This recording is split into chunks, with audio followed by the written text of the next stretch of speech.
Good morning student. हमने यहाँ तक पाठ देखा था। अब आगे बढ़े। हृदय ममोस रहा था कि और પૂડિયા कैसे પાઉં। એમના મનમાં એવી રીતનો લાલચ ઉઠતી હતી કે હજુ વધારે ને વધારે મને કેવી રીતના મળે પૂરી। કાકી કા અધીર મન ઈચ્છા કે પ્રબલ પ્રવાહ में બહ ગયા।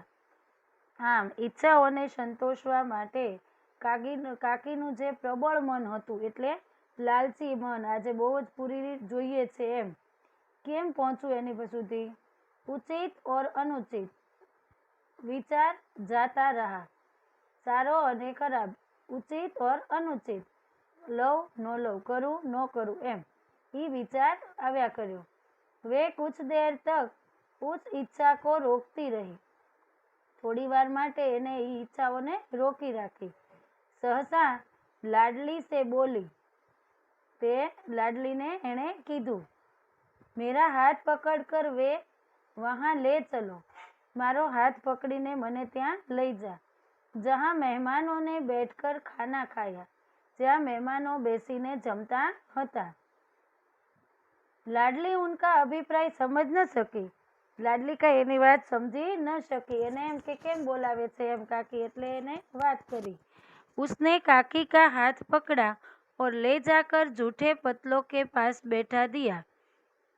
ए तो हजी बाळक छे, એને કાંઈ ખબર પડે નહીં, એટલે એને શું કર્યું તો કે કાકીએ જે કીધું એમ એનો હાથ પકડીને એને ત્યાં લઈ ગયા અને જ્યાં એઠવાડ એટલે કે પતરાળા જૂઠા બધા ત્યાં જમેલા પડેલા હતા ત્યાં એની પાસે બેસાડી દીધા।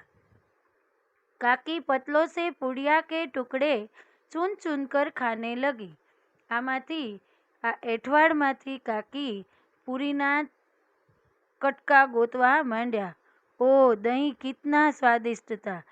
चून चून कर खाने लगी એટલે કે ખાવા માંડી અને કેવા માંડી, આહા દહીં કેટલું સ્વાદિષ્ટ હતું। કચોડિયા भी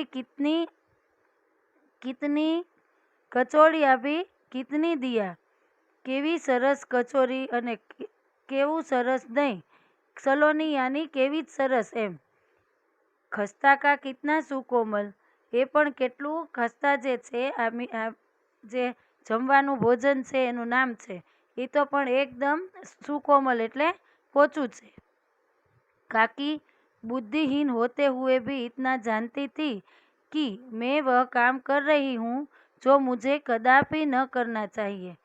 काकी पोते केवा छे तो के बुद्धिहीन। बुद्धिहीन એટલે માણસ સમજદાર છે છતાં પણ તે પોતાને શું થઈ ગયું આજે ખાવાનું એટલે કે સ્વાદ માણસને લાલચ જે છે તે જાણતા હોય છતાં પણ તે શું કર્યું તો કે ખાવા માટે આતુર થઈ ગયા। કાકી આવું કામ કરવું જોઈએ નહીં તો પણ છતાં તે શું કરવા માંડ્યા, એઠવાડમાંથી લઈને ખાવા લાગ્યા। આવું કામ ક્યારેય કરવું ન જોઈએ છતાં પણ કર્યું। मैं दूसरों की जूठी पतल चाट रही हूँ। હું બીજાની એઠી થાળી છે એમાંથી ખાઉં છું। પરંતુ બુઢાપા તૃષ્ણા રોગ का अंतिम समय है। તૃષ્ણા એટલે ઈચ્છા અને જે વૃદ્ધત્વ છે એ ઈચ્છાઓનો અંતિમ સમય એટલે આપણને ખબર જ છે કે હંમેશા માણસ ગરડો થઈને જ મરે, એમાં તૃષ્ણાઓ ઈચ્છાઓ પણ છેલ્લા સમયે એટલે કે વૃદ્ધત્વ વખતે આપણી ખૂબ જ જાગે એમ। जब संपूर्ण इच्छाएं एक ही केंद्र पर आ लगती है। आम बधी ज इच्छाओं एना एक ज केंद्र बिंदु એટલે કે આજે ખાવું જ છે, બસ ભૂખ લાગી છે અને આવી રીતના એઠું વીણીને પણ ખાવું છે એમ આ એક જ કેન્દ્ર ઉપર આ लगती है એટલે કે આવી જાય છે। बूढ़ी काकी में यह केंद्र उनकी स्वादेंद्रिया थी।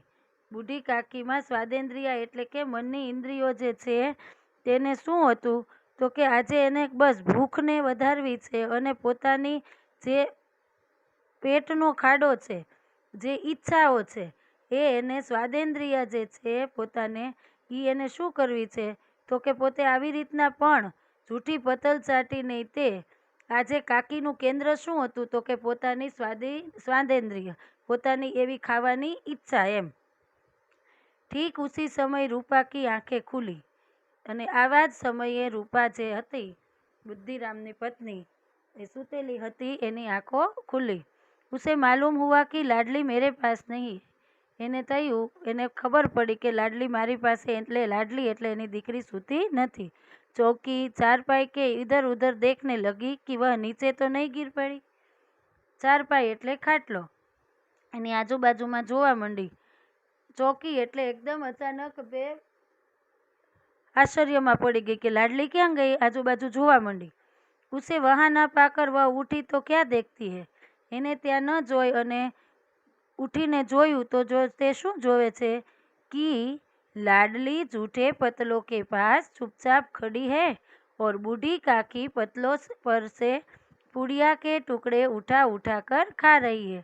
ने શું જોયું કે લાડલી જે છે એ ત્યાં ચોકડી પાસે એઠવાડા જે પતલા હતા એની પાસે બેઠી છે મૂંગે મૂંગી, અને જે કાકી છે, બુઢી કાકી જે છે એ એમાંથી વીણી વીણીને એઠું ખાય છે, પૂડિયાના ટુકડા વીણે છે। રૂપા કા હૃદય સન્ન હો ગયા, રૂપાનું હૃદય છે એ એકદમ સન્ન થઈ ગયું, એટલે એકદમ પોતે આશ્ચર્યમાં પડી ગઈ કે અરર આ શું થઈ ગયું એમ, હવે શું કરવું એમ। यह वह दृश्य था जिसे देखकर देखने वालों के हृदय कांप उठते थे। આ કેવું દ્રશ્ય હતું તો કે જોવા વાળાનું હૃદય દ્રવી ઉઠે। આવું તો ક્યારેય કોઈએ જોયું ન હોય, આવું કોઈ કરે પણ નહીં। અને રૂપાને શું થઈ ગયું તો કે રૂપાને એકદમ પોતે જોયું કે આ તો શું કર્યું તો કે હૃદય વિદારક દ્રશ્ય કહેવાય કે અરર આ એઠું વીણી વીણીને ખાય છે એમ। કરુણા અને ભય બે, આ વાતમાં શું થાય તો કે કરુણા અને ભય બંને આવે છે એમ। आगे ऐसा प्रतीत होता है मानो जमीन रुक गई, आसमान चक्कर खा रहा है। तो એવું જાણે થઈ ગયું કે આમ પોતાના પગ નીચેથી કેમ આમ આપણે જમીન વહી જાય એમ એકદમ આશ્ચર્યમાં પડી ગઈ। આસમાન ચક્કર ખા રહે એટલે આકાશ તો કેવડું વિશાળ હોય, ગોળ ગોળ ફરે એમ, અને જમીન જે છે તે થંભી જાય તેમ। સંસાર પર કોઈ વિપત્તિ આને વાલી હે, અરે રે સંસાર ઉપર કોઈ આફત આવશે। રૂપા કો ક્રોધ ન આયા, હવે એને ક્રોધ પણ આવ્યો નહીં। શોક કે સન્મુખ ક્રોધ કહા, આ તો બહુ જ શરમજનક વાત છે અને શોકની વાત છે। એની સન્મુખ એટલે એની સામે ક્રોધ શું એમ। કરુણા ઓર ભય સે ઉસકી આંખે ભર આવી, દયા અને ભયથી એનું હૃદય એટલે કે એને આંખમાં પાણી આવી ગયા। ઈસ અધર્મ કે પાપ કા ભાગી કોણ હે, આવું કોઈ દિવસ કરાય નહીં, મને બહુ જ પાપ લાગશે, પોતે કાકીને ભૂલી ગઈ છે એમ, તો આનું પાપ, આ પાપનો ભાગીદાર કોણ। उसने सच्चे हृदय से गगन मंडली की ओर हाथ उठाकर कहा, खरेखर ईश्वर पासे એટલે ગગન મંડલી કી ઓર ઉપર પરમાત્મા હોય છે ત્યાં બે હાથ ઊંચા કરીને કીધું, પરમાત્मा मेरे बच्चों पर दया करो, इस अधर्म का दंड मुझे मत दो, नहीं तो मेरा सत्यानाश हो जाएगा। हे ईश्वर मारी ઉપર દયા કરો, આ મારથી બહુ મોટો અપરાધ થઈ ગયો છે, અને આ ધર્મ જે આપણો ધર્મ શું કહે છે તો કે વડીલોની સેવા પણ એક આપણા ધર્મમાં જ આવે છે, તે ભૂલી ગઈ એની મોટી ભૂલ હતી એમ। તો આ અધર્મનો દંડ જે છે એ મને ન દેતા, નહીતર અમારું સત્યાનાશ થઈ જશે।